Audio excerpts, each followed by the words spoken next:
Buenas noches, estimadas socias y socios. Bienvenidos a nuestra sesión mensual del mes de junio. Como siempre, es un gusto recibirlos para escuchar nuestra ponencia del día de hoy, que será autismo, importancia de la colaboración en el tamizaje, diagnóstico y tratamiento. Este mes invitamos a la Asociación de Autismo ABP para que nos apoye con el tema. En este caso, la colaboración es el tema importante y de este modo ellos han respondido a nuestro llamado con un excelente tema y una excelente ponencia. Entonces, participarán 3 ponentes que harán sus breves intervenciones. Primero, participará el presidente de la asociación, el ingeniero Guillermo Vela Steins, que nos va a explicar un poco de toda la asociación, cómo trabajan las investigaciones que están llevando y el proyecto único en 115 que es internacional. En segunda instancia participará la doctora Georgina Pérez Liz, desde el A.J. Drexel Autism Institute en Filadelfia, quien nos va a explicar en general la patología del autismo. Y para terminar, de aquí de la ciudad va a participar el doctor Arturo Vela, que él es médico cirujano y partero de la Universidad Autónoma de Nuevo León, pediatra del Hospital Infantil de Monterrey, máster en bioética y presidente del Colegio de Bioética de Nuevo León AC. Y también es director del Autism Global Panel para la investigación de la Sociedad Autismo ABP. Soy el ingeniero Guillermo Vela, presidente de Autismo ABP, Asociación de Beneficencia Privada. Tenemos esta asociación desde hace ya más de 15 años, básicamente motivado porque yo tengo 3 hijos, uno de ellos fue diagnosticado con autismo y ahorita tiene 23 años, hace 22 años pues todavía no se conocía mucho del autismo y había un proceso que seguir que pues prácticamente era desconocido tanto para nosotros como familia como para los médicos. Había muchas preguntas y pocas respuestas. Después de investigar un poco qué estaba pasando con el autismo, decidimos iniciar esta asociación de beneficencia para poder contribuir y ayudar a más personas. La misión básicamente de nuestra asociación es mejorar la calidad de vida de las personas con autismo y sus familias. Y para ello tenemos 5 proyectos que nos hacen trabajar en pro de lograr esta misión. Una de ellas es la capacitación para la atención médica y psicológica. Otra área donde trabajamos es un centro ocupacional para adolescentes y adultos. Tenemos un proyecto de franquicia social también para replicar este centro ocupacional y aquí tenemos una participación importante de diferentes instituciones, incluyendo pues la parte de la Arquidiócesis de Monterrey. Y finalmente también tenemos la parte del proyecto de investigación, difusión y sensibilización. Muy interesante la parte de investigación porque creemos que hemos logrado detectar un factor importante que desencadena la causa del autismo. Como para iniciar y antes que todo darle gracias al Colegio de Médicos Familiares del Estado de Nuevo León por esta entrevista y por esta conferencia, pues me gustaría más o menos ubicarlos en el tamaño del problema que es el autismo. Básicamente, del año 2000 hasta ahorita, cada 2 años se han estado haciendo evaluaciones de autismo, de estadísticas de la magnitud, prevalencia que existe. Y esto se hace en Estados Unidos en los mismos 13 comunidades y con las mismas técnicas. Entonces, ha ido incrementándose cada año. Esta información de 1 en 54 es de principios del 2020, aunque son datos generados en el 2016. Está un poquito atrás la información, pero nos da una idea de que el impacto ha ido creciendo año con año. Como pueden ver en esta gráfica, se observa claramente el incremento. Podríamos decir en parte que hay mejor diagnóstico, hay mejor concientización y diagnósticos, pero no se explica completamente porque, como les digo, en estos estudios siempre se han hecho en las mismas comunidades utilizando las mismas técnicas. Entonces, sí hay algo en el medio ambiente que está sucediendo, que nos está llevando a tener más casos de autismo.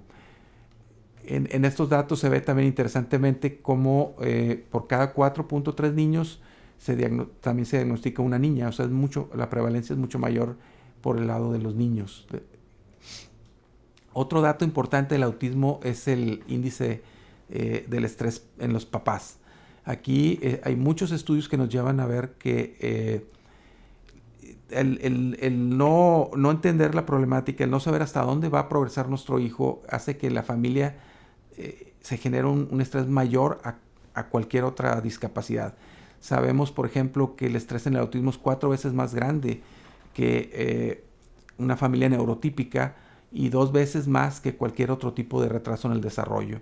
Entonces, lo que sucede aquí normalmente es que cuando la mamá ya no puede avanzar con el niño, pasa la señal al papá, después de muchos intentos de la mamá y ver que ese niño probablemente no sea capaz de mejorar en su lenguaje, en su comunicación, etcétera, pasa hacia el papá el problema y el papá pues tampoco sabe y se genera un estrés muy grande en la familia que muchos de los casos esta situación lleva a las separaciones, a los divorcios o a los aislamientos.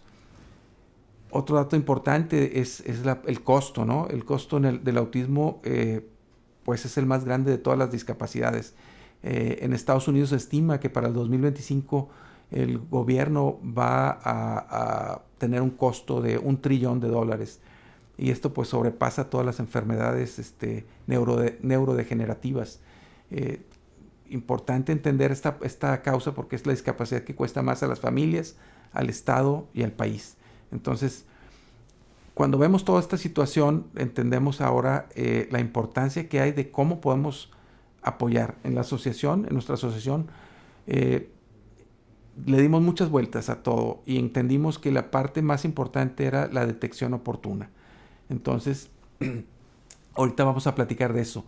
Explico un poquito qué estamos haciendo en cada uno de los proyectos, porque esto lo van a tocar más adelante mis compañeros que van a platicar en esta misma conferencia.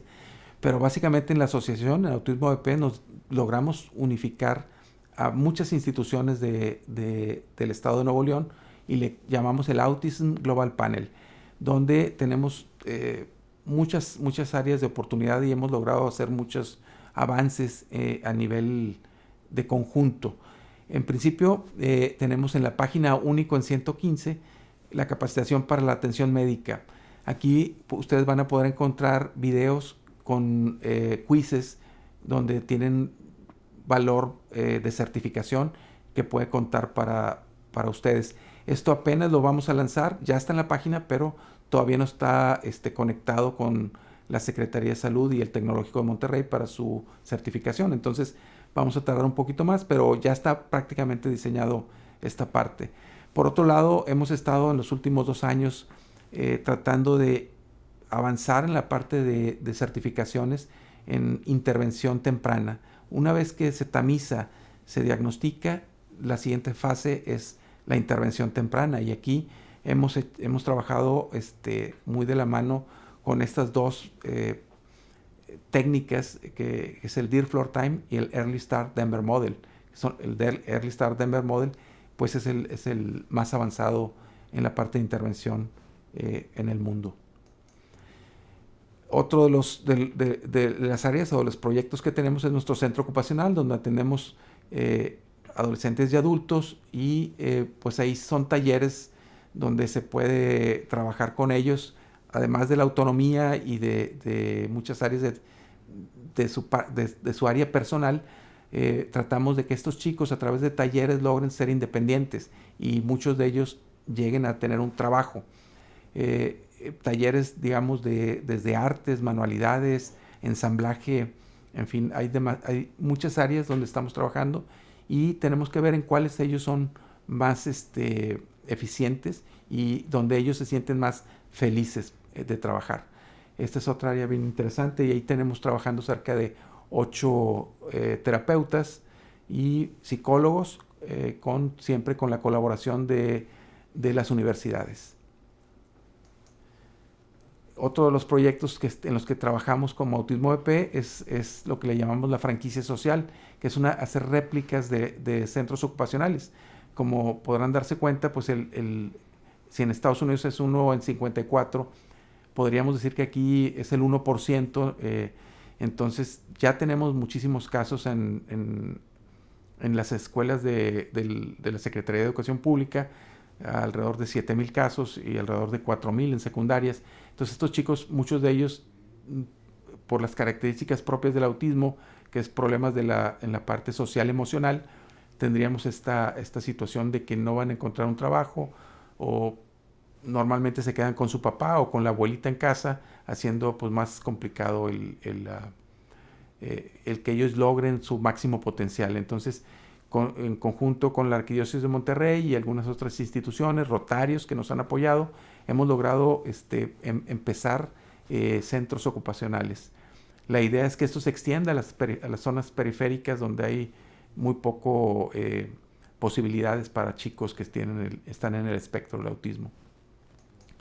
Finalmente, pues les platico un poquito de otra área donde estamos trabajando en la investigación, donde desde hace 5 años, después de la publicación de este artículo de la relación del zinc y la interacción con el autismo y otros desórdenes neurológicos, hemos logrado, a través de pruebas ya en animales, básicamente en ratones, comprobar que una deficiencia de zinc impacta a la progenie, haciendo una mímica de lo que sucede en el autismo. Cambia, es decir, en la progenie, cuando la madre no tiene zinc, cambia el microbioma, se inflama el intestino y los marcadores en sangre y en cerebro también son muy similares a lo que sucede en el autismo. El comportamiento de la progenie también muestra conductas repetitivas, comportamientos repetitivos, etc. Y eso nos da una gran oportunidad. Hemos logrado ya unir a muchas instituciones, entre ellas la International Zinc Association, y estamos en proceso también de unir más instituciones para poder hacer un estudio con el Tecnológico de Monterrey y el Hospital Materno Infantil para suplementar un zinc de alta biodisponibilidad y poder ver si con esto podemos reducir al menos, si no la incidencia o toda la incidencia, al menos parte de ella. Este es un estudio que pretendemos iniciar a finales del 2020. Bueno, el proyecto insignia, digamos, de Autismo BP tiene que ver con el tamizaje, lo que les comentaba. Una de las situaciones más importantes aquí es instaurar en el estado de Nuevo León un sistema de tamizaje, diagnóstico e intervención temprana. Para esto pues se ha unido muchísima gente, les digo, más de 24 instituciones, y pues la idea es tratar de tener ese diagnóstico en estos chicos entre los 16 y 30 meses de vida del bebé. Eso nos da oportunidad de que el futuro de ellos sea posible, ¿verdad? Sea posible llegar a tener una escuela e inclusive llegar a la universidad, pero se tiene que hacer una intervención intensiva temprana después del diagnóstico. Como pueden ver aquí, en muchas instituciones como el Seguro Social, hicimos una prueba piloto con más de cerca de 600 tamizajes, encontramos ya los primeros 25 casos de autismo, y esto nos da una idea de que el sistema funciona bastante bien. Una de las cosas más importantes en este sentido es que todo esto que estamos haciendo ya se tiene en una forma digital, muy fácil de utilizar y que podemos hacer extensiva a todos los médicos de primer contacto. Entonces es un trabajo que estamos haciendo actualmente y que quisiéramos después compartir con el Colegio de Médicos Familiares. De hecho, ya tenemos esa alianza y van a empezar ustedes a ver ese avance en relación al autismo y el colegio. Les platico rápidamente. De estas 25 instituciones nos reunimos. Hay gran parte de las fundaciones de los medios de comunicación se sumaron a este esfuerzo para poder hacer esta detección temprana, además del Seguro Social, la Secretaría de Salud, la Academia Mexicana de Pediatría, el Colegio de Pediatría de Nuevo León, y las universidades más importantes, el Tecnológico, la Universidad de Monterrey, la UR y la Universidad Autónoma de Nuevo León. Esto nos ha ayudado muchísimo para poder ser parte de algo más grande y estar unidos en este proyecto. Otra de las cosas más importantes que nos ha sucedido es la colaboración de AJ Drexel Autism Institute, de Filadelfia, donde la doctora Georgina Pérez Liz, que va a ser parte de esta conferencia, nos ha apoyado para poder tener estos diagnósticos después del tamizaje en un solo día, ¿verdad? Tener todas las pruebas listas en un solo día, con la visita de los padres y del niño, y esto ha sido fundamental para acortar el proceso de diagnóstico con la herramienta estándar Gold Standard A22 módulo T. Todo este proceso que les comento y la prueba piloto que se publicó y se hizo un póster en una de las reuniones de autismo más importantes del mundo, hizo que se acercara a la Organización Mundial de la Salud junto con Autism Speaks, y pues logramos que ellos pudieran colocar después del diagnóstico las intervenciones psicológicas escalables, que es un diseño, un desarrollo de estas dos instituciones. Entonces, les comentaba de la importancia de hacer este tipo de evaluaciones en un solo día, con el apoyo y la colaboración que tenemos con AJ Drexel Autism Institute, que nos ha permitido estos logros, ¿no? Y finalmente, pues también gracias a este póster, obviamente toda esta situación nos ha dado una capacidad muy importante de hacer investigación. Y esto se publicó, se hizo una primera avance de lo que estamos haciendo, que llamó la atención de la Organización Mundial del Autismo, donde ellos, al ver todo esto que estamos haciendo, el tamizaje y el diagnóstico, pues ellos tienen toda una herramienta importante que se llama Caregiver Skill Training, o intervenciones psicológicas escalables, donde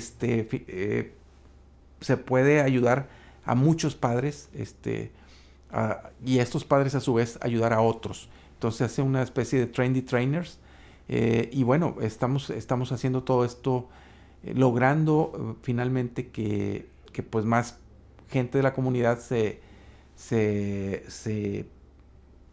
contribuya. Entonces, todo lo que les he presentado, entre ellos la parte del entrenamiento médico, pues también contribuye a un mayor conocimiento de cómo tratar a estos chicos. Y finalmente también, a medida que sabemos que es cerca del 2%, entre el 1 y el 2% de la población afectada, en el caso de Nuevo León, pues serían muchísimos, ¿no? Muchísimos casos tendrían dónde llegar a poder ser atendidos. Todo esto es parte de un proyecto grande, que también el tener a todas esas instituciones colaborando nos da esa gran capacidad de poder hacer investigación, y no solo, y poder encontrar aciertos y errores, ¿no? De cómo mejorar todo el sistema. Pero en principio creo que la gran participación de todos, tanto del DIF también de Nuevo León, de la Secretaría de Salud, del Seguro Social, que es lo grueso donde se atiende a la mayor parte de la gente, pues están bien conectados con este proyecto, además de muchas instituciones privadas también. Entonces, pues yo con esto agradezco mucho al Colegio de Médicos Familiares del Estado de Nuevo León, y voy a quedar a sus órdenes para cualquier cosa. Nuestra página de internet es autismovp.mx, y pues estamos a sus órdenes. Hola, ¿qué tal? Soy la doctora Georgina Pérez Liz. Soy médico, soy mexicana y trabajo en el AJ Drexel Autism Institute en Filadelfia, Pensilvania. Nosotros somos un instituto de investigación dedicado específicamente al autismo desde la perspectiva en salud pública, y mi trabajo se centra en el área de detección e intervención temprana, bajo la guía de la doctora Diana Robbins, que es la directora actual del instituto. Me da mucho gusto que me hayan invitado a platicarles hoy un ratito acerca de cómo podemos hacer tamizaje e identificar las señales tempranas para los trastornos del espectro autista en niños de edad preescolar, y sobre todo el rol que los clínicos de atención primaria tienen en este proceso, que es fundamental para que los niños puedan ser diagnosticados a edades tempranas y puedan ser canalizados a intervenciones que les ofrezcan mayores oportunidades de desarrollo para mejores desenlaces en la vida. Les voy a compartir unas diapositivas para que vayamos platicando poco a poco. Entonces, bueno, titulé esta plática Tamizaje y diagnóstico de los trastornos del espectro autista en preescolares, y ahí les dejo mi correo electrónico por si luego días después surgen preguntas o se les ofrecen materiales. Con mucho gusto pueden contactarnos y les echamos una manita. Esta es una vista panorámica de Filadelfia, donde nosotros estamos ubicados en la ciudad universitaria, y este es el equipo del programa de investigación en detección e intervención temprana, que está dirigido por la doctora Diana Robbins, la creadora del MChat, una de las herramientas de tamizaje de autismo que les voy a platicar a continuación. El doctor Giacomo Vivanti, que es un experto en intervención temprana, específicamente en un modelo que se llama Early Start Denver Model, que es una intervención naturalista basada en el desarrollo para niños que tienen retrasos en el desarrollo. Y todo nuestro equipo, que está constituido por estudiantes de psicología, trabajo social, educación, lenguaje y terapeutas del comportamiento.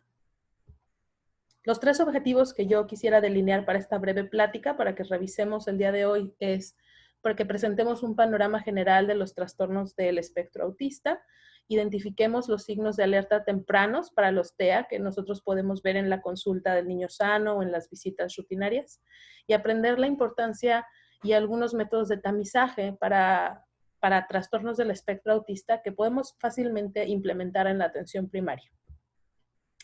Quisiera recordarles que actualmente los criterios diagnósticos para los trastornos del espectro autista, como los dicta el manual de diagnóstico DSM-5, se centra en 2 áreas particulares de dificultad.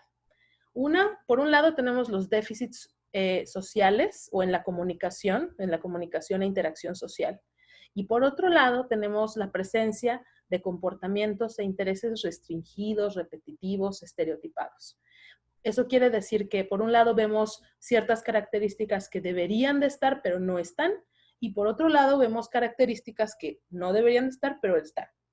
Entonces, ¿cómo se manifiestan estas 2 esferas de síntomas de los trastornos del espectro autista o del autismo? Pues los trastornos, los déficits en la comunicación, en la interacción social, generalmente los vemos en habilidades como dificultad para mantener la reciprocidad, es decir, para mantener la ida y venida de comunicación entre el niño y otros niños o el adulto, ¿no? Puede ser tanto comunicación verbal como no verbal, y se nota específicamente en las relaciones interpersonales. Les cuesta trabajo establecer esa conexión interpersonal que establecemos los humanos a través de la comunicación, tanto verbal como no verbal.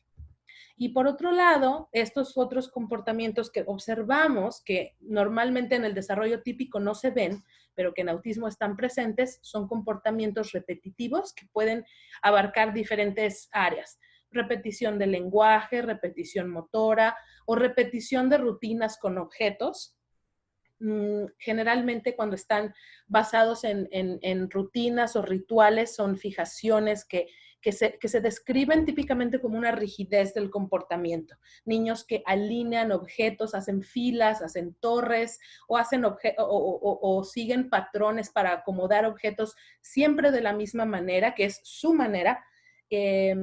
Presentan rigidez o dificultad para adaptarse a situaciones nuevas, y de manera interesante en esta nueva edición, más reciente edición del DSM-5, en esta área de síntomas de los comportamientos, intereses restringidos, repetitivos o estereotipados, se incluyeron la descripción de diferencias en el procesamiento sensorial que se manifiestan como hipo o hiper respuesta sensorial. Y de esto vamos a platicar un poquito a continuación.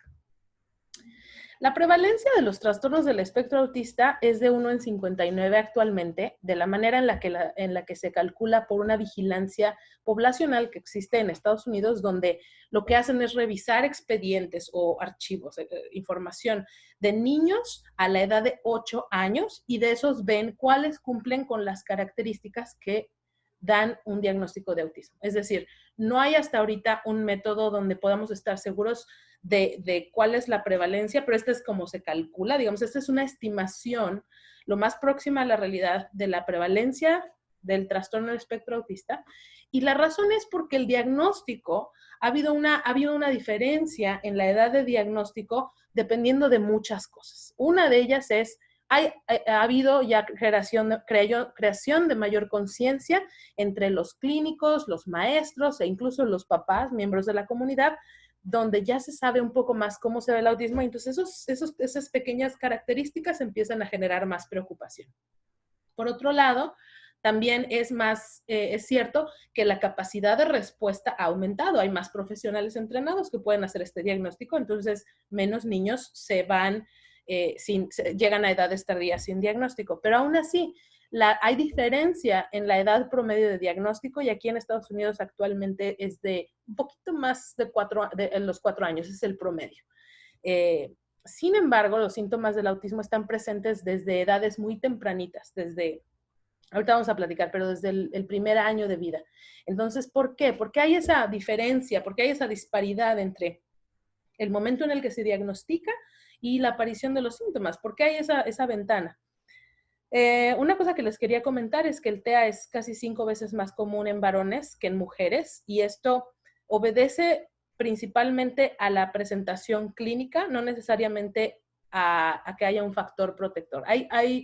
Hay estudios que describen hipótesis donde probablemente haya un factor protector femenino, pero no hay necesariamente suficiente evidencia para creer que esa es la única razón por la que la prevalencia en varones es mayor que en mujeres.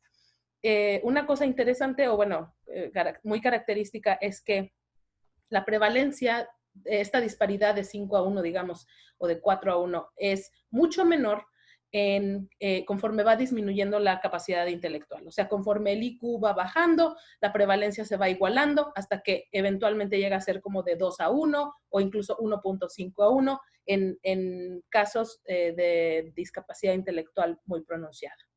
Lo que sí sabemos es que el trastorno del espectro autista ocurre en todas las razas, grupos étnicos, subgrupos socioeconómicos, no discrimina, y esto es porque el TEA es una condición multifactorial.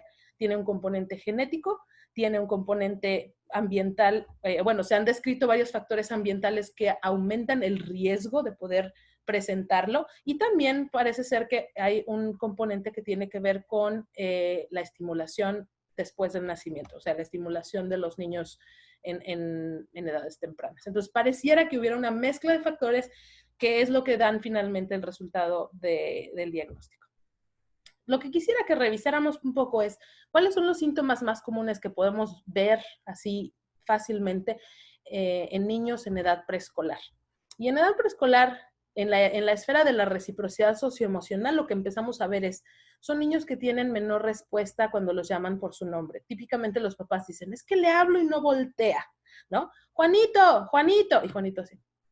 Juanito, Juanito, cuando a los niños pequeñitos normalmente, aunque sea voltean, no te voltean a ver a los ojos quizá, pero te voltean la cara en la dirección en la que lo están llamando. Los niños con autismo generalmente muestran una dificultad o una disminución en lo que se espera que respondan a su nombre.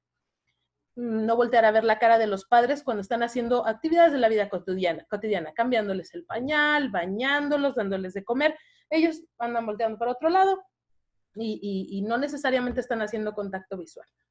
Demuestran menor interés en juegos que requieren reciprocidad, como el de Peekaboo. ¿Dónde está el bebé? Aquí está. Entonces el adulto hace esto para el niño y el niño no muestra interés en ese juego, no muestra interés en iniciar el juego o no muestra interés en continuar el juego. Generalmente los niños, cuando los papás empiezan a hacer, ¿dónde está el bebé? Ahí está. Los niños se ríen y como que hacen una cara de que están expectantes, ¿no? Que quieren más ese juego. En los casos de autismo vemos mucha dificultad para mostrar ese comportamiento que invita a la reciprocidad.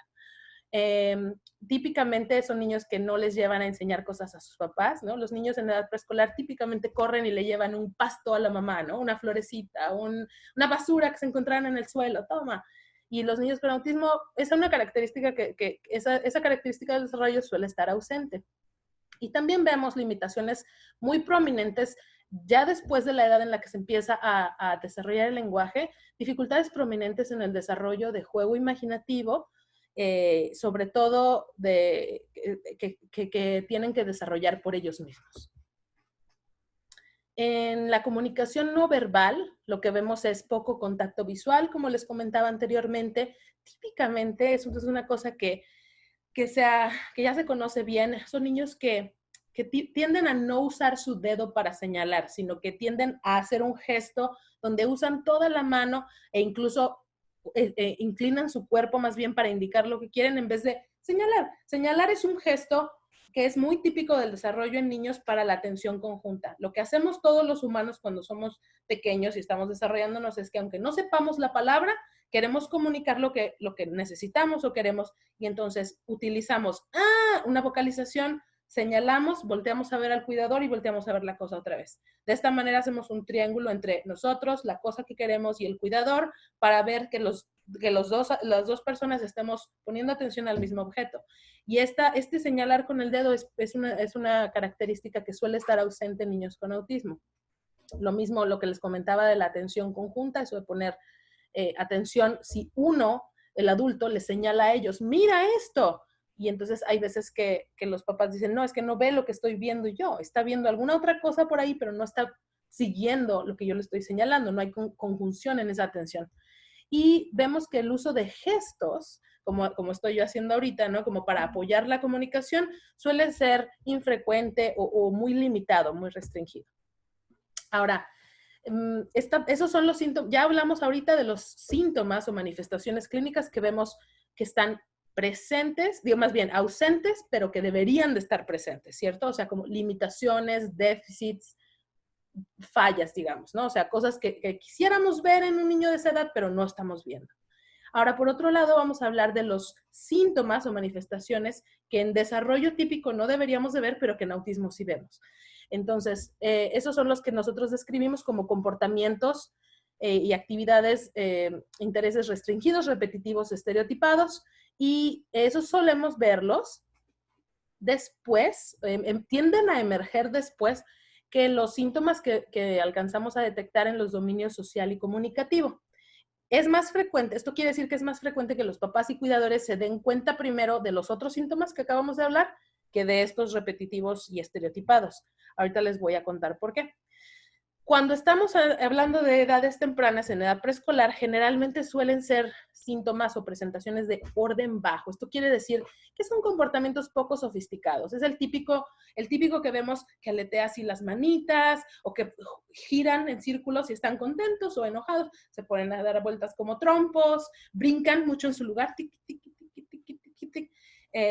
Y variedad de comportamientos, ¿no? Cada niño tiene su propio perfil y hay muchísimas, ahora sí que hay un dicho en el mundo del autismo que es, si conoces a un individuo con autismo, conoces a un individuo con autismo. No hay dos individuos que tengan ese mismo diagnóstico, que su presentación clínica sea idéntica, pero lo que sí tenemos es una buena manera de identificar rasgos comunes que nos pueden orientar. Entonces, esto que les decía de las estereotipias motoras puede ser una cosa como muy primaria que vemos en niños muy pequeñitos, y eventualmente cuando los niños ya son un poco más grandes, sobre todo si no tienen discapacidad intelectual, lo que vemos son más bien preocupaciones intensas que tienen que ver con rituales. Entonces, aquí lo que les estoy poniendo en esta diapositiva es este círculo que está aquí abajo, donde uno de los niños con autismo puso, estoy agradecido por los elevadores, ¿no? O sea, era el día de dar gracias, y todos los niños en el kinder hicieron su dibujo de, quiero dar gracias por mi mamá, quiero dar gracias por los chocolates. Y este niño con autismo, lo que le encantaba era ver cómo se cerraban las puertas del elevador, y entonces estoy agradecido por los elevadores. Entonces, estos comportamientos repetitivos, restringidos, estereotipados, suelen describirse como rarezas del comportamiento, ¿no? Como por qué a un niño le va a gustar especialmente los elevadores. es un comportamiento repetitivo, restringido. En esta misma esfera de comportamientos restringidos, repetitivos y estereotipados es donde entran esas diferencias de procesamiento sensorial de las que hablé un poquito al principio, que se manifiestan como hipo o hipersensibilidad sensorial. Y esto quiere decir que el umbral sensorial de estos niños para ciertos estímulos está, sea más arriba o más abajo de lo que consideramos en un rango normal. En esta foto les estoy poniendo un chiquitín que se está cubriendo los oídos y está, si se fijan, está en una peluquería, ¿no? Aquí se ve como el logo de la peluquería. Y lo que se está tapando los oídos es porque están usando la rasuradora para cortarle el pelo a un señor. Y ese ruido de bzzz, o sea, bueno, es así como un taladro para sus oídos. Entonces, sonidos que a nosotros nos parecerían cotidianos, la licuadora, uno que es muy frecuente es la aspiradora, ¿no? En las casas que tienen la alfombra, pero quizá a veces la licuadora, o la otra que es muy frecuente que me ha tocado ver es la secadora de manos eléctrica de los baños. Bueno, es ¡ah! ¿No? Y se tapan los oídos, salen corriendo, pareciera que están haciendo berrinches, pero en realidad lo que tienen son hipersensibilidad sensorial en el aspecto auditivo. Puede ser que les guste. Puede ser que al revés sean hipos y que tengan respuesta hiposensorial. Y estos son los niños que típicamente se pegan a la tele porque el estímulo normal visual de la tele no es suficiente. Ellos quieren tenerla muy cerca. Igual los niños que les gusta ver girar objetos, lo que quieren es esa estimulación visual. ¿Por qué? Porque su umbral sensorial para el estímulo visual es mucho más alto. Entonces ellos, para obtener una estimulación visual de un nivel apropiado, lo que tienen que tener es un estímulo mayor que el de la gente promedio, digamos. Entonces, esto es también muy interesante porque anteriormente en los criterios diagnósticos no se incluían estas diferencias sensoriales que ahora sí podemos incluir. Como les comentaba anteriormente, hay un retraso en el diagnóstico entre el momento en el que los papás o familiares empiezan a detectar esas primeras manifestaciones hasta que los niños llegan a un diagnóstico formal. Más o menos el 80% o un poco menos del 80% de los padres expresan preocupaciones explícitas que tienen que ver con el diagnóstico del niño y sus necesidades antes del segundo cumpleaños. Sin embargo, estamos viendo que la edad promedio del diagnóstico es de aproximadamente a los 4 años. Aquí me estoy moviendo de diapositiva. Ahora, también lo que vemos es que existe un mayor retraso, o sea, incluso puede ser el diagnóstico más tardío en poblaciones vulnerables. Por ejemplo, aquí en Estados Unidos, los afroamericanos, los latinos, otras minorías étnico-raciales y personas en general de bajos recursos que no tienen acceso a seguro de gastos médicos, que no tienen o que viven en áreas muy lejanas a los centros de atención, pues son las personas o los grupos poblacionales en los que vemos generalmente un retraso mayor entre la detección de los primeros síntomas por papás y cuidadores hasta que encuentran un diagnóstico formal. Y esto, por la razón por la que es importante es porque, pues obviamente, entre más tarde sea el diagnóstico, más tarde se van a acceder a los servicios de apoyo que se necesitan para tener intervenciones apropiadas para superar las dificultades que eventualmente están evitando que el niño alcance su potencial. Obviamente, pues sobra decir que los beneficios de la detección y de la intervención temprana es eventualmente el reducir el estrés de las familias, ¿no? Muchos papás dicen, es que lo veo, algo tiene, pero no sé qué es, me preocupa, me han dicho que me espere, me han dicho que vigilemos, me han dicho que no tiene nada. Las familias que hablan español aquí en Estados Unidos les dicen, no, pues es que como hablan 2 idiomas, los niños por eso tienen retraso del lenguaje, se lo achacan a lo que sea, ¿no? al bilingüismo y demás. Pero, sin embargo, esto es muy importante que disipemos estos mitos, porque entre más temprano detectemos, más temprano podemos empezar a intervenir. Y en cuanto se empiezan a diseñar programas educativos individualizados, especiales para estos niños, empezamos a ver que hay mayor capacidad de alcanzar metas del desarrollo que están retrasadas, y eso a la larga mejora el pronóstico y la calidad de vida de los individuos. Actualmente, las guías para la detección temprana aquí en Estados Unidos son las que salieron a principios de este año, del 2020, en la revista Pediatrics, y son una actualización de realmente donde lo que se hizo fue hacerlos un poquito más enfatizar un poco más. No cambiaron las guías en cuanto a edades en las que se tiene que hacer tamizaje o detección temprana, pero lo que cambió fue el énfasis que ahora se hace en referir a la intervención temprana a los niños ante cualquier sospecha. No es necesario hacer un diagnóstico formal, no es necesario un tiempo de espera o de vigilancia antes de referir a intervención, sino que ahora lo que se recomienda es, ante la sospecha, mandar a intervención. Y la razón para hacer esto es que entre más pronto empiecen las intervenciones, mayor oportunidad tiene el niño de aprovechar ese tiempo y la familia también para darle, como ponerle ventajas en la casa al niño, ¿no? Para ayudarle dentro de la casa, pero incluso para las terapias formales que se le dan al niño, pues le ampliamos la ventana de tiempo en la que el cerebro todavía tiene una plasticidad mayor y pueden desarrollar habilidades en las que están retrasados, en las que presentan retraso, ¿verdad? La recomendación actual es hacer vigilancia en la visita del niño sano, y la vigilancia, pues ahorita vamos a revisar un poco, pero es una observación un poco más informal. Y la recomendación también incluye hacer tamizaje, y el tamizaje se hace con unas herramientas específicas. Ese tamizaje está recomendado que se haga tamizaje amplio de desarrollo a los 9, 18 y de 24 a 30 meses, dependiendo de cómo sea el esquema de las clínicas, pero se recomienda hacer tamizaje específico para autismo a los 18 y a los 24 meses.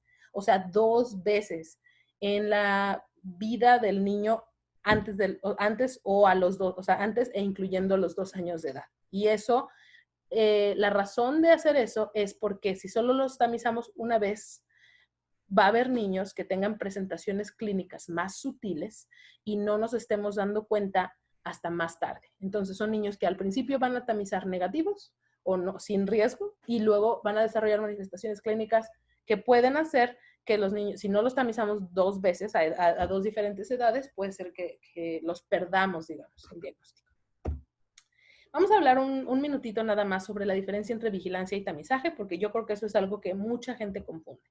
Entonces, la vigilancia es un proceso flexible, longitudinal, continuo, acumulativo, donde ahora sí que el ojo clínico del médico, de la enfermera, del personal de salud, tiene mucho que ver para identificar, como aquí dice, ¿no? Personal de salud entrenado, identificar niños que podrían presentar retrasos del desarrollo. Esto es básicamente, uno con su ojo clínico entrenado dice, este niño como que ya debería de hablar y no está hablando. Este niño como que ya debería de señalar y no está señalando. Este niño, cuando lo estoy revisando, no hace contacto visual conmigo en el consultorio, ¿no? Ese tipo de cosas, uno las siente, o sea, eso es the feeling, ¿no? Esa es la vigilancia.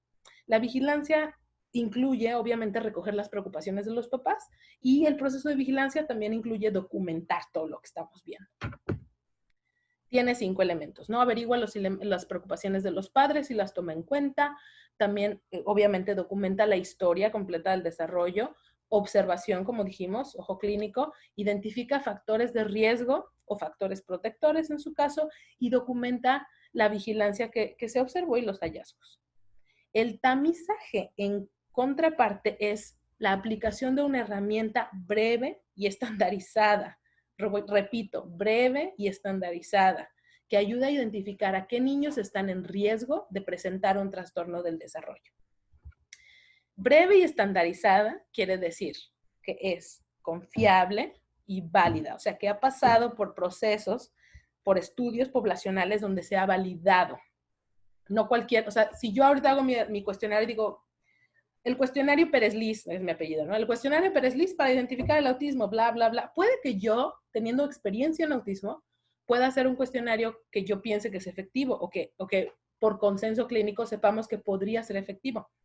Pero lo que es importante es que estas herramientas, al estar estandarizadas, ya pasaron por un proceso donde se hizo un estudio en miles y miles de niños a los que se les aplicó ese cuestionario y se estandarizó la herramienta para optimizar la aplicación del mismo. ¿Sí me explico?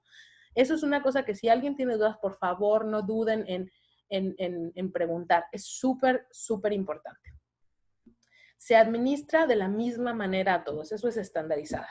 No hay de que, pues a este niño le voy a hacer unas preguntas y a este otro otras, porque entonces lo que estamos haciendo es de como el sapo es la pedrada. Y así no es el tamizaje. El tamizaje es aplicar la misma prueba de la misma manera a todos los niños. Aplicar la misma prueba de la misma manera a todos los niños. Y se otorga un puntaje obviamente de forma consistente, ¿no? Cada pregunta tiene un valor, cada respuesta se le da un puntaje, se califica a todos los niños de la misma manera, y ahora sí que no es de como el sapo la pedrada.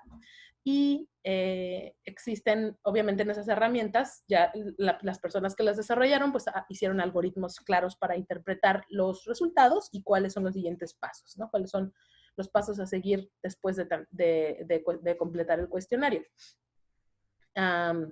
De lo que se trata, aquí también, y quisimos resaltar la palabra ayude, es que el tamizaje en sí mismo no es una cosa aislada. O sea, el tamizaje tiene que ponerse en contexto. El tamizaje es un cuestionario, una herramienta que se aplica a los papás acerca del comportamiento del niño y ese resultado que se obtiene se pone en contexto, ¿no?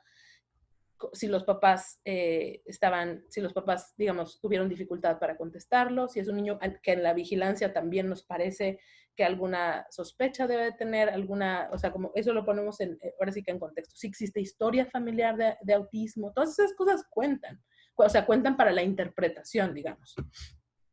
Y obviamente es un complemento a la vigilancia del desarrollo, no sustituye, pero es un complemento. Y el tamizaje, este cuestionario en sí mismo, no es una herramienta diagnóstica. El siguiente paso siempre es la evaluación diagnóstica. ¿Por qué? Porque la evaluación diagnóstica involucra la interacción con personal de salud que es más entrenado, ¿no? Consume tiempo, consume dinero, consume recursos, ¿no? Para la familia, tanto para la familia como para el sistema de salud. Entonces, no a cualquier niño lo vamos a mandar a una evaluación diagnóstica para autismo. Para eso existe el tamizaje, ¿no? Tenemos un pool de niños que son todos los niños que pasan por nuestra consulta. A todos los tamizamos. Pero ¿a quiénes mandamos una evaluación? Solo a los que salen en riesgo a partir del tamizaje. A los que no salen en riesgo de tamizaje, déjalos ir, no pasa nada. Pero a los que salen en riesgo, está comprobado a través de estos estudios de estandarización que los que tamizan como en riesgo, la mitad de ellos, si usamos ciertas herramientas, van a tener autismo. Y la otra mitad van a tener algún otro retraso del desarrollo, retraso específico del lenguaje expresivo, retraso específico del lenguaje receptivo, trastorno mixto del lenguaje, retraso global del desarrollo, un montón de cosas pueden tener. Pero de todos los que salen tamizados positivo o en riesgo, el 99% algo trae. Entonces, por eso es importante hacer el tamizaje, porque nada más estamos mandando evaluación a los que realmente algo van a presentar como diagnóstico y los estamos encaminando en la vía apropiada.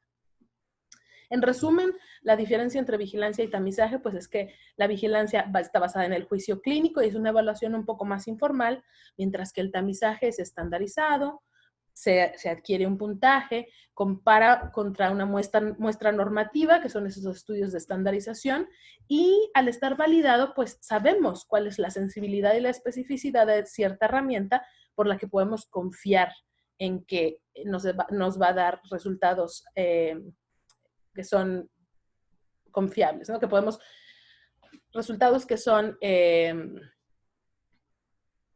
válidos de interpretar, básicamente. Ambos, tanto el tamizaje como la vigilancia, son de importancia crítica para identificar el riesgo de cualquier retraso en el desarrollo, no nada más autismo. Y aunque todas las herramientas que existen, porque hay muchas herramientas, y me refiero a herramientas, todas son cuestionarios. Entonces, aunque existen muchas herramientas de tamizaje del desarrollo, y todas ellas están diseñadas para detectar niños que podrían tener algún retraso en el desarrollo, pues preguntan cosas un poco diferentes y han sido validadas con diferentes resultados. No hay una sola herramienta que sea la herramienta. Sin embargo, lo que tenemos que revisar al escoger una, pues es que sean confiables, válidas y que tengan sensibilidad y especificidad aceptables, sobre todo en la población en la que estamos trabajando. Y este es uno de los objetivos que tenemos al hacer el estudio en colaboración con el Autism Global Panel y el Proyecto Único en 115. Es justamente utilizar una de las herramientas de tamizaje de las que les voy a platicar ahorita para ver cómo funciona al utilizarla en población mexicana.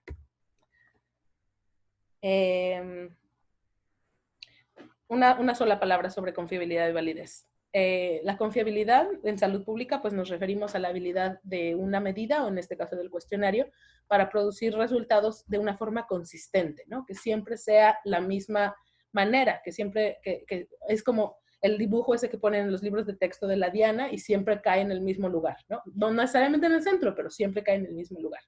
Ahora, la validez en una herramienta de tamizaje, pues es la habilidad que tiene para discriminar entre un niño que está en riesgo y el resto de la población, o sea, quién sí está en riesgo y quién es de riesgo bajo, digamos. Hay muchos instrumentos de tamizaje, como les comentaba, para niños en edad preescolar. Esta es una lista más o menos amplia y de la que les quiero comentar un poco es esta que está hasta abajo, que es el MChat. En su versión más reciente se llama MChat RF y es el que desarrolló justamente la doctora Robbins, con quien trabajo en Filadelfia. Este es el artículo original de cuando hicieron la validación de la primera versión del MChat. Y este trabajo ganó mucha tracción porque hicieron muchas colaboraciones estratégicas con agencias importantes como Autism Speaks, First Signs, Bright Futures, que son, pues obviamente, agencias que tienen mucha capacidad para difundir y para estimular investigación. Entonces, lo que es muy interesante es que el MChat, en esta versión, antes de ser la versión revisada, se estudió mucho, se refinó, y ahora la versión actual es el MChat RF, de la que les voy a comentar un poquito a continuación. Son 20 preguntas. En el MChat es un cuestionario que se aplica a papás y cuidadores, donde se pregunta específicamente la presencia de ciertos comportamientos en el niño de manera habitual. Entonces, la premisa es, por favor, conteste las siguientes preguntas, respondiendo lo que su hijo hace más frecuentemente. Entonces, son 20 preguntas donde el papá solo responde sí o no, ¿no? Entonces pregunta, su hijo, cuando usted señala algo, ¿su hijo lo voltea a ver? Entonces el papá o mamá tiene que pensar, ¿es lo más común que hace? Sí, pues contesta sí. ¿No? Entonces contesta no. Muy fácil, ¿no? Bueno, pareciera muy fácil. Y dependiendo del puntaje, hay unas preguntas que se llaman de follow-up, de seguimiento, para los niños que tamizan en riesgo, para refinar ese puntaje, para saber a quién efectivamente hay que mandar a evaluación y a quién no. Así es como se ve la hoja. Les voy a poner al final de la presentación el link donde pueden bajar, porque el MChat es una herramienta que es de acceso libre para uso clínico, educación e investigación. Esto quiere decir que si un clínico lo quiere usar en su consultorio, puede bajar el cuestionario, calificarlo a mano, ahí vienen las instrucciones, nadie le va a cobrar nada por usarlo. Si alguien quisiera usarlo para venderlo de alguna manera en algún producto, pues entonces sí hay que pagar regalías, pero para uso clínico es gratuito. Entonces eso es muy importante porque eso es lo que ha permitido que el MChat sea una de las herramientas de tamizaje. De hecho, es la más traducida en más idiomas y estudiada en todo el mundo, por lo cual es una de las herramientas que ha ganado más confiabilidad y validez, incluso traducida a otros idiomas. Como les comentaba antes, pues vienen preguntas de sí o no y son preguntas muy sencillas. Si usted señala un objeto del otro lado del cuarto, ¿su hijo lo mira? Si lo más común es que sí mire, sí. Si lo más común es que no mire, no. Y vienen ejemplos, ¿no? Por ejemplo, si usted señala un juguete o un animal, ¿su hijo mira el juguete o al animal? ¿Sí o no? ¿Qué pasa con familias que no saben, con población analfabeta? Lo que hay que hacer es leer la pregunta tal cual, sin parafrasear, sin cambiar palabras, sin saltarse preguntas, sin cambiar el orden. Lo que hay que hacer es leer tal cual y decir que la persona nos diga la respuesta y nosotros circulamos. Al final del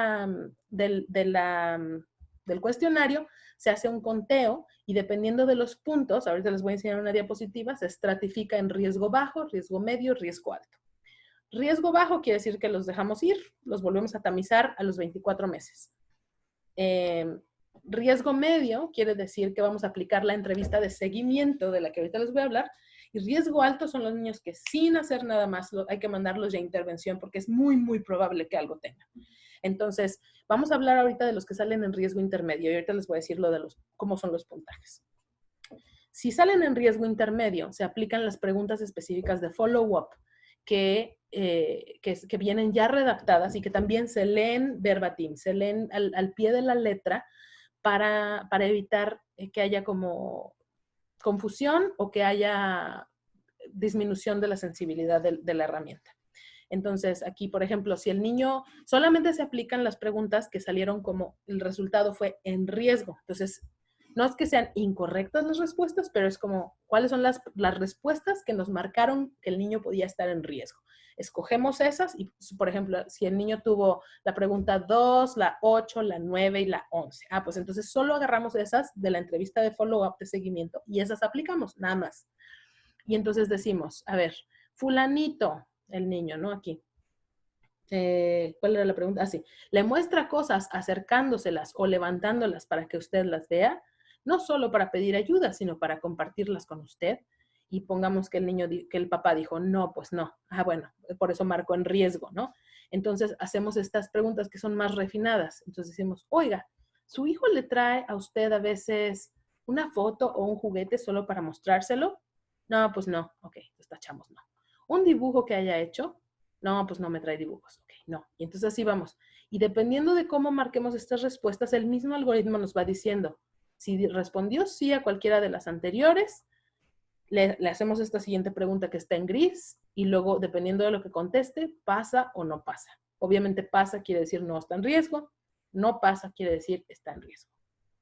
Y como les comentaba, si ustedes bajan el MChat de internet, ahí vienen las instrucciones claritas en español, y cómo vienen los puntajes. Entonces, el algoritmo recomendado es los niños que son de riesgo bajo son los que salen con un puntaje menor a 3 puntos. Esos no requieren entrevista de seguimiento, no requieren las preguntas del follow-up, a menos que la vigilancia con su ojo clínico o algún otro procedimiento que usen si utilizan otro cuestionario indique riesgo de TEA. Entonces, pues es la única razón.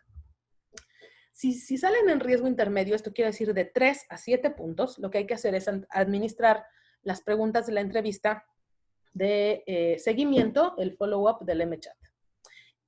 Y si por el contrario salen con un puntaje de 8 o más, lo que hay que hacer es omitir la entrevista y referir de inmediato para la evaluación de intervención. Sin preguntar, este niño algo trae, hay que mandarlo a intervención, punto. Ahora, los que salen entre 3 y 7, dependiendo del puntaje, se define si pasan a ser de bajo riesgo o si pasan a ser de alto riesgo. Por eso están los colores así como semáforo, ¿no? Entonces, los que salen en riesgo intermedio, el follow-up nos va a permitir discernir si son los que dejamos ir o son los que mandamos a intervenir, ¿cierto?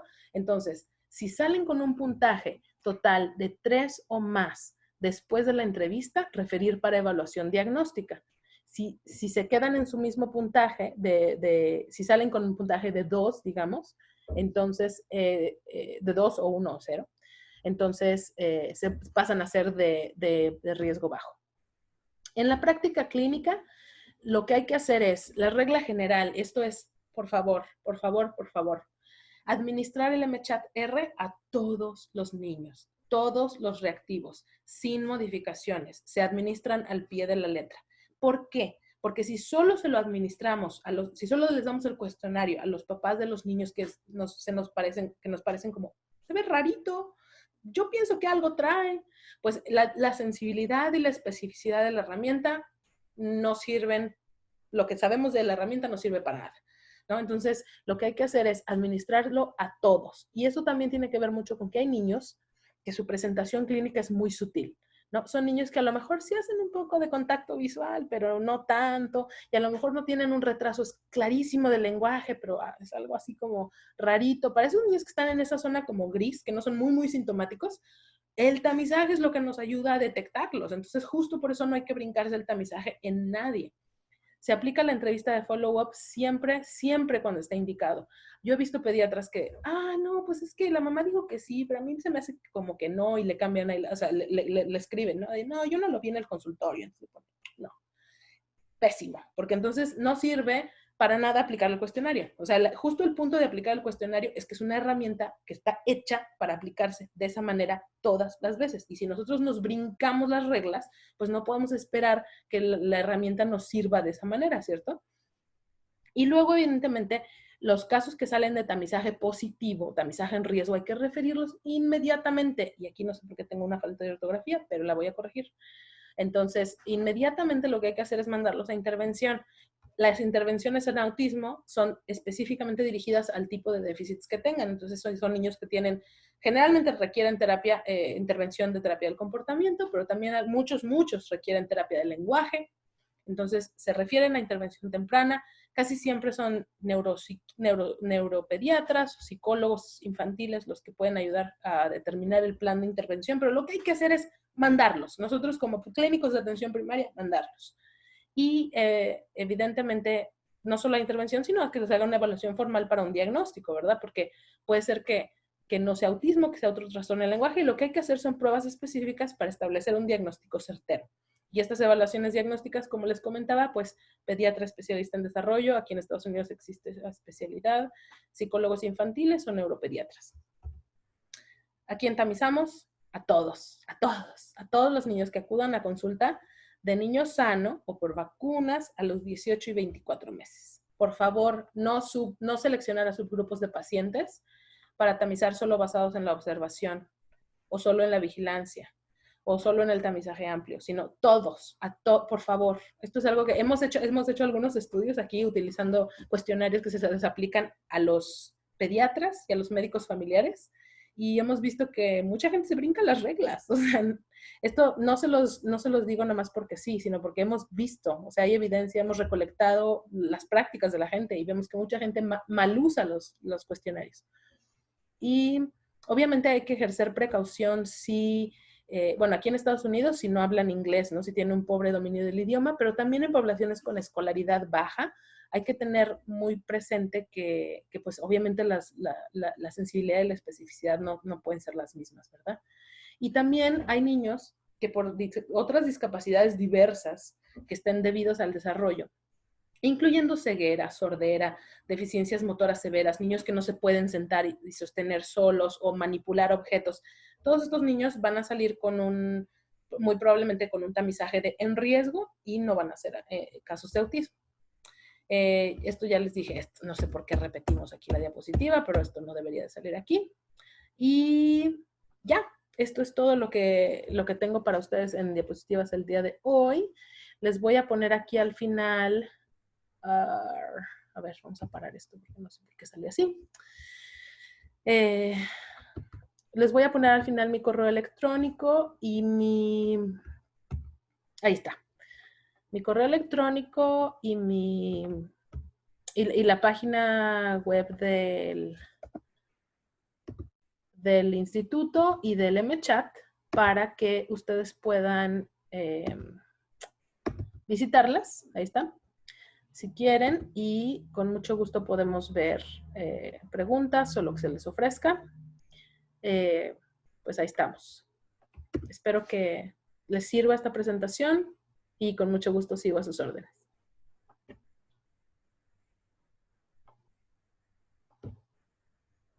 Buenas tardes, soy el doctor Arturo Belestaines, responsable de el área de investigación y de relaciones interinstitucionales de Autismo BP y del Autism Global Panel. También soy el presidente del Colegio de Bioética Nuevo León y pediatra, ¿sí? Bioticista y pediatra, o pediatra y bioticista, ¿sí? Entonces, me han pedido, nos han invitado para tratar este tema que es súper importante para la medicina de primer contacto. En la actualidad, si ustedes se fijan, es desconocido en México la prevalencia. Hay por ahí un estudio en Guanajuato que nos habla acerca de un nacimiento de una persona con autismo por cada 115 nacimientos. Y la realidad es de que no se sabe, o sea, y habitualmente en la medicina, tanto a nivel pediátrico como medicina familiar, hay un paradigma que nos dice que debe ser el neuropediatra el responsable, cuando en realidad el responsable es el médico de primer contacto que tiene que saber cómo llegar al diagnóstico y cómo coordinar todos los procesos de investigación para detectar y diagnosticar el autismo.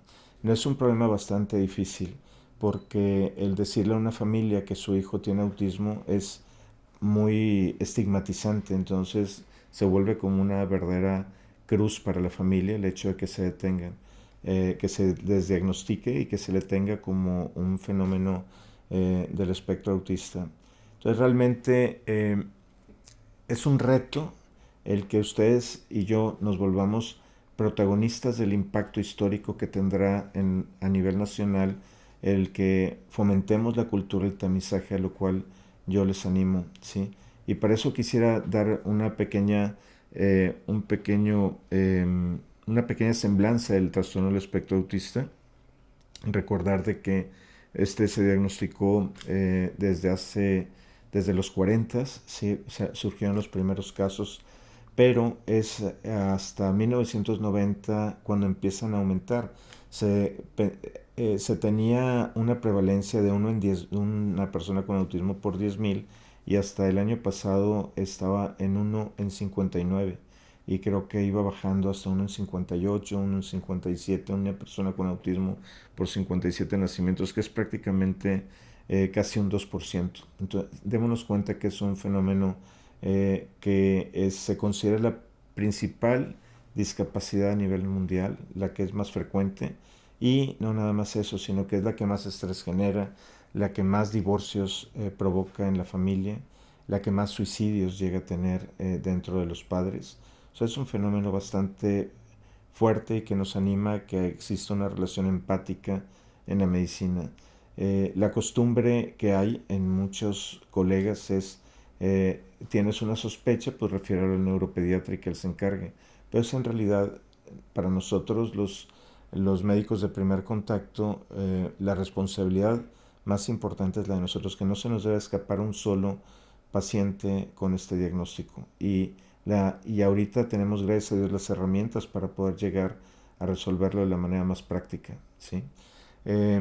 Bueno, el DSM-5 nos habla acerca de cómo poder llegar a hacer este diagnóstico, o sea, cómo entenderlo. Y sabemos de que tiene una afectación en el déficit social de comunicación, tiene intereses y comportamientos restringidos, repetitivos o estereotipados. ¿Sí? Hablando del repetitivo, estamos hablando del habla, motor, hacia cuestiones de objetos, rutinas y rituales, fijaciones en el área hipo o hipersensorial, relaciones recíprocas. Como ven, lo que les comentaba en el 2018, 1 en 59, últimamente ha aumentado un poco más, a ser 1 en 56, si mal no recuerdo. ¿Sí? Y los síntomas más comunes son que los niños, por ejemplo, no tienen un buen contacto visual, es lo que principalmente falla. Si ustedes observan desde el nacimiento de los niños, son niños que nunca tienen un contacto de las miradas, y es en lo primero que se tienen que fijar.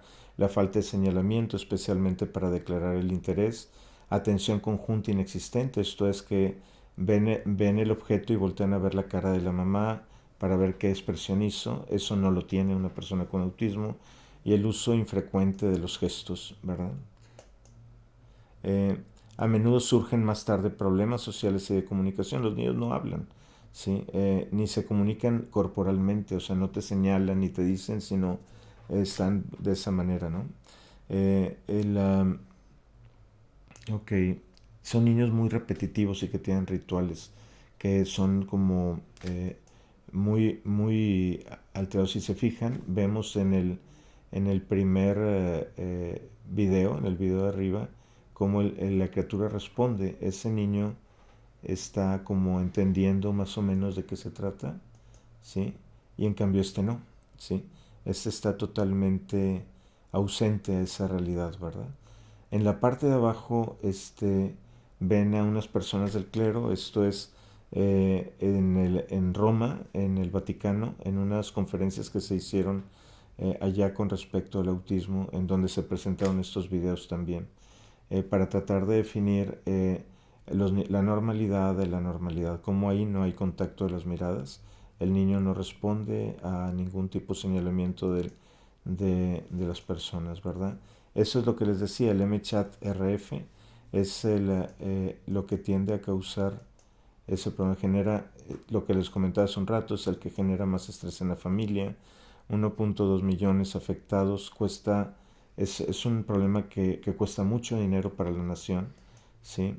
Esto es lo que se había identificado hace unos años, era 1 en 68, se fijan cómo va subiendo desde los 90, ¿sí? En Nuevo León no sabemos, pero pensamos que hay entre 1 y 2% de la población. El retardo en el diagnóstico es muy común, que llegue hasta después de los 5 años, y eso es catastrófico para las familias. Debe hacerse entre los 16 y 30 meses. ¿Sí? El 78% de los padres están preocupados antes de los 2 años porque notan algo que es muy extraño. El porcentaje de edad de diagnósticos después de los 4 años, como les he comentado. Y esta diapositiva es clave. Fíjense qué es lo que pasa en el futuro. Por eso la responsabilidad que tenemos todos los médicos de primer contacto es vital, porque si nos tardamos en hacer el diagnóstico, el futuro de esa criatura va a ser muy penoso. La cruz que van a estar cargando cuestas toda la familia va a ser tremenda, ¿sí? El diagnóstico tiene que hacerse dentro de los 16 a 30 meses para poder verdaderamente ayudar.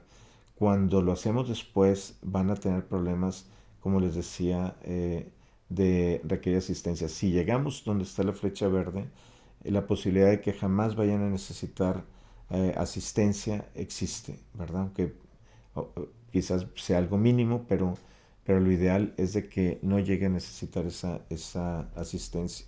Los beneficios de la detección e intervención: ya vemos que esa detección temprana va a reducir el estrés. El papel fundamental del médico familiar, del médico de primer contacto, es además de reducir el estrés de la familia, de coordinar. De coordinar todos los fenómenos médicos que pueda presentar el paciente con autismo, que son muy comunes. Los fenómenos de alergia alimentaria, ¿sí? Son muy comunes también. Los fenómenos neurológicos como convulsiones andan alrededor de un 20%. A veces puede subir un poco más, que esos ustedes o yo tendríamos que referir al neurólogo para atender eso. Los fenómenos de alergias, pues con el alergista para definir el tipo de alimento que vaya a tener. Pero la intervención temprana marca el tratamiento para la educación especial, ¿verdad? Mejorar los resultados y el pronóstico de desarrollo a lo largo de la vida. Esas son las terapias que hay que hacer. Las recomendables son el ABA, que es el Applied Behavior Analysis, el Area Stardenberg Model o el Pivotal Response Training. Está el Dear Floor Time también, que son cosas que podemos enseñar a los papás para que los papás lo hagan, ¿sí? Bien, entonces esos más o menos son lo que nos debe ayudar. Las estrategias para la detección debe ser un proceso flexible, pero a final de cuentas la Academia Americana de Pediatría nos pide que todos los médicos de primer contacto hagamos el MCHAT alrededor de los 14 meses, y si hay duda se repita a los 24 meses, ¿sí? 16 a 30 meses, pero si esta sale de 2 a 3, sería 2 es normal, pero 3 o más ya se considera normal las respuestas positivas. El tamizaje del desarrollo es la administración breve, que es fiable y válida, administrada de la misma forma a todos y anotada consistentemente. Se sigue un algoritmo para los siguientes pasos, ¿verdad? El tamizaje no es hecho de forma aislada. Estamos hablando del MCHAT, que es la encuesta que les presentaré en un momentito más. Complementa la vigilancia del desarrollo, no es un diagnóstico, se refiere. ¿Sí? Es fiable, es válida, está súper validada, ¿sí? Ese es el MCHAT tradicional, y ese es el de caricatura. Son 20 preguntas muy bien expuestas para que no batallen muy bien. O sea, no van a batallar, las hacemos en menos de 5 minutos. Sea así podemos determinar si la mamá tiene que hacerse la validez con el seguimiento de esto. Normalmente tiene que hacérsele ese algoritmo. En el proyecto que les pedimos que visiten ustedes en su casa, pueden meterse a Único en 115 en la página web, y ahí les va a aparecer cómo hacer esta prueba, y y ponerse en contacto con nosotros si acaso sale más de 3 puntos para hacerse la prueba de seguimiento por profesionales. ¿Sí? Son estas, cada una de ellas, ¿sí? Si se fijan, son cosas súper sencillas, ¿sí? Bien, el follow-up es lo mismo, es un simple formato de entrevista para validar si contestó correctamente las preguntas. Aquí es lo que les decía, que les va súper bien a los niños que logran hacerse esta prueba, ¿sí? Lo que les mencionaba, lo recomendado es de que tengan menos de 3. No se hace seguimiento a menos que otras herramientas estén en fuego. De 3 a 7 en esta misma prueba del MChat, aplicación del follow-up, que es lo que les dije. Puntaje total de 2 o más en la entrevista refiere a evaluación de diagnóstico de intervención temprana. Y total si es 8 o más, entonces omite la entrevista y se refiere inmediatamente para hacer la prueba. Esas son los lugares en donde se ha validado el MChat, que son tremendos. O sea, es una prueba súper validada que te va a dar mucha seguridad si lo haces de manera apropiada. Los estudios a nivel mundial es la mejor prueba. Realmente la doctora Diana Robbins, el Instituto Drexel coordina un esfuerzo de investigación que estamos haciendo, que se llama Único en 115, que visitarán en la página, es fundamental. ¿Sí? Ok. Si se fijan en China, en España, todos estos han sido pruebas validadas, ¿verdad? En la India, en Chile, ¿sí? En Europa. Esto es lo que decía, es hacia la cultura del tamizaje. Eso es muy importante para cada uno de nosotros. Métanse a esta página, el autismglobalpanel.org. Les va a dar mucha información para ver esto. Los que salgan positivos en esta experiencia se van a hacer una prueba que, cuando menos aquí en Nuevo León, si se adhieren al protocolo de investigación que ya tenemos avalados por el Comité de Ética e Investigación de TEC de Monterrey, sí, se harán esta prueba que se llama el A22T, que está validado como el gold estándar diagnóstico del autismo, ¿sí? Y también les haremos, estamos trabajando junto con la Organización Mundial de la Salud y Autism Speaks para preparar entrenadores a que sean eficientes en este tipo de terapias, ¿verdad? Sí, bien. Pues yo creo que esto es lo más importante. No me queda más que animarles a que se investiguen más acerca del fenómeno del autismo y que se adhieran a este esfuerzo que tenemos en el Autism Global Panel, para que en cualquier lugar del mundo en donde estemos, los médicos de primer contacto, hagamos el MChat RF, ¿sí? Y ahorita tenemos esa plataforma que se llama Único en 115, para que se sumen y entre todos seamos protagonistas de este cambio histórico para cambiar el paradigma, dejar de ver como invisibles sociales a las personas con autismo, para ayudarlos a que recuperen su dignidad, interviniendo tempranamente y haciendo que no tengan que caer en el estigma sus papás de estar gustosamente trabajando para recuperar o hacer la resiliencia de sus problemas, que serían muy graves si nos tardamos en el diagnóstico. Sin embargo, el hecho de estar, les recuerdo, interviniendo en los 16 a 30 meses es el periodo sensitivo para el desarrollo del lenguaje y de la comunicación social, y por lo cual es súper importante que hagamos nuestra chamba de hacer el MChat RF a partir de los 16 meses y entre los 16 y 30 meses. No se nos deben de escapar los diagnósticos, ¿sí? Conocer bien el desarrollo de los niños, ¿sí? Buscar siempre el contacto de la mirada. Mi sugerencia es de que vean lo siguiente, o sea, esto que les digo es muy importante. No pasé los videos, pero son muy importantes. Lo que habla acerca del early stimulation, de buscar el contacto de las miradas de los niños desde que nacen. Para eso es fundamental el que el niño, cuando nazca con el contacto piel con piel, y la madre empieza a buscar la mirada del niño desde el momento del nacimiento y le esté hablando de manera constante, buscando siempre la mirada dentro del primer año de vida. y también va a ser una situación súper importante de que si no la llega a encontrar, que sepamos de que ya hay un signo importantísimo. Ahorita no se ha encontrado ningún niño con autismo que tenga un buen contacto, el eye contact, el contacto visual con su madre, no lo tienen. Entonces, ningún niño con autismo. Y ese es el principal punto de terapia. Entonces, ustedes jamás van a encontrar eso. Sin embargo, si ustedes empiezan a estimular a ese niño desde que nace para que tenga ese contacto de las miradas, están haciendo algo muy bueno. Bien, entonces hay muchas otras pruebas del desarrollo, pero por fin ya terminé. Entonces, les deseamos lo mejor y de nuevo muchas gracias al Colegio de Médicos Familiares de Nuevo León por hacernos esta invitación y los animamos a guiarse por esta cultura del tamizaje, que sean protagonistas del mundo en el que estamos viviendo para que exista un verdadero cambio, no a nivel nacional, sino internacional. Muchas gracias.